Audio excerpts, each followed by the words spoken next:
see what we got going on today. The guy on the left over there is our unit that's not working. For starters, always strap down your ladder.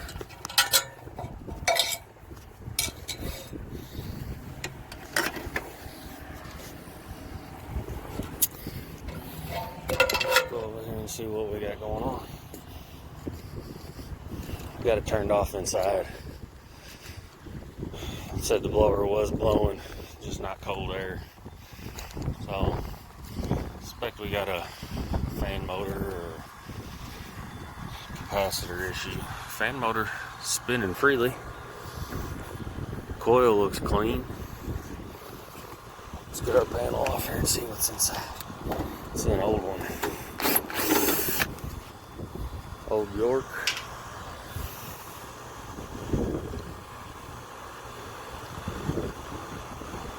Maybe an 04. I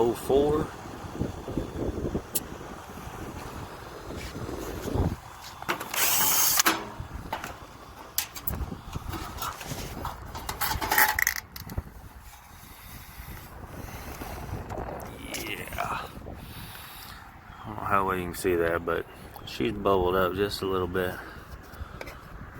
I have a feeling that's going to be our issue. Let's give the contactor a push and see what happens.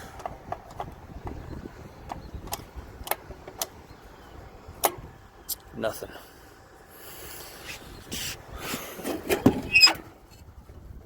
I'll bet one of those guys is blown too, so let's get a meter and go from there.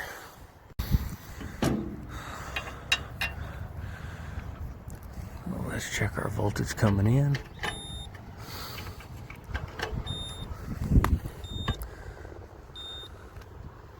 $240 volts. Voltage out. Mine reads something, but there's nothing there. Let's read across our fuses.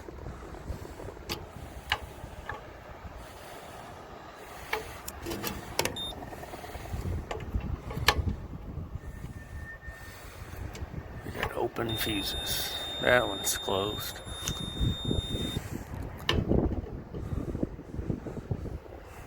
That one's open. So let's go see if we got a 30.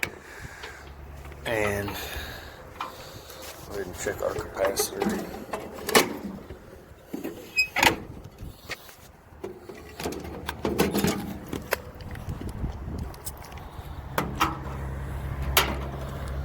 Just to be safe, we'll verify.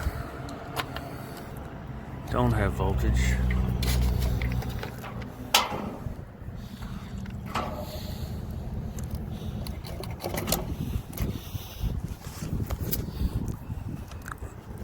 I'm gonna guess the compressor Herm side of this. Capacitor's dead, maybe the fan too.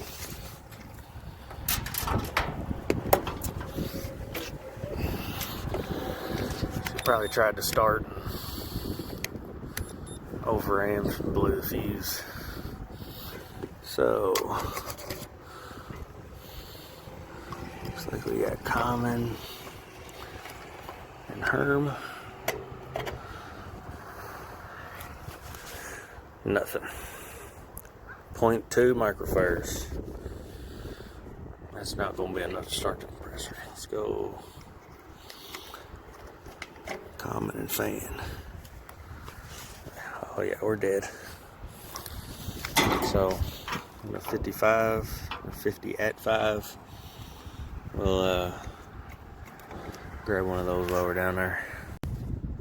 Got our old capacitor moved out of the way. We're gonna check our new one. American made Titan. Set the MFD. We're gonna go from common to Herm. Should have 50 microfarads. I got 49.5, 0.6. Common to fan. There should be a 5. we've got 5 microfarads. So we'll get this one put in here and see what happens. Easy Friday call. Let's turn the power back on. Make sure your blades fully energized and de-energized. That's why we always check power. Those blades don't always like to go in. Now we're gonna check our outgoing power. We know we got power in. 240 volts. Just a moment of truth. Let's see if the compressor and fan motor start. That didn't sound real good.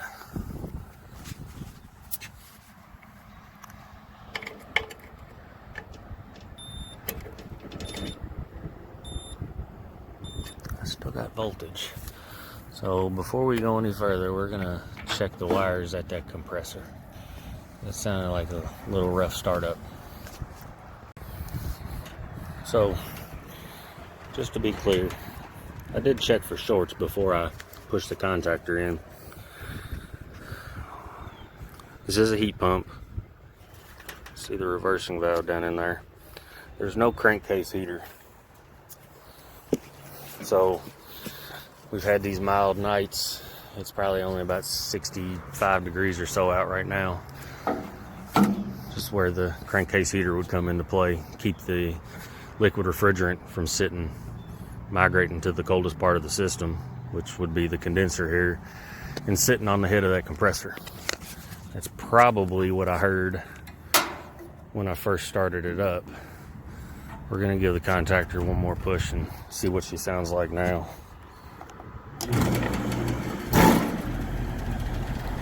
Sounded a little better, still a little rough, but that compressor is running now.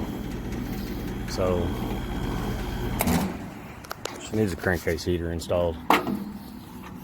This is an old unit, like I said, and I don't know why they don't put crankcase heaters on heat pumps, or at least why they didn't used to.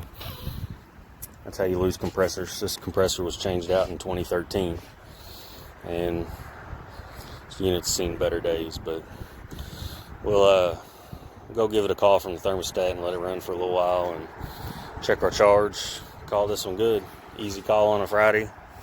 Bad capacitor. Let me know what y'all think. Give it a thumbs up. Hit that subscribe button.